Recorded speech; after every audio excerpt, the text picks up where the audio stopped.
Қожа Ахмет Ясауи, туған жылы белгісіз, 1166 жылы қайтыс болған. Оңтүстік Қазақстан облысы Сайрам бұрынғы Испежап ауданында дүниеге келді.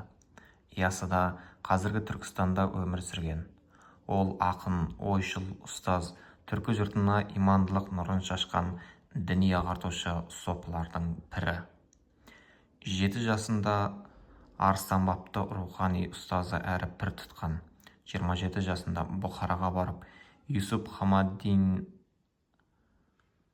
Хамаданидан діни білім алған. Ислам дінін уағыздаушы сопы болған. 63 жасқа келгенде Мұхаммед пайғамбардың жасынан артық өмір сүруді жөн көрмей, соңғы өмірін жер астында қылуетте өткізеді. Оның бізге жеткен шығармасы Дивани хикмет даналық кітабы 149 хикметтен тұрады.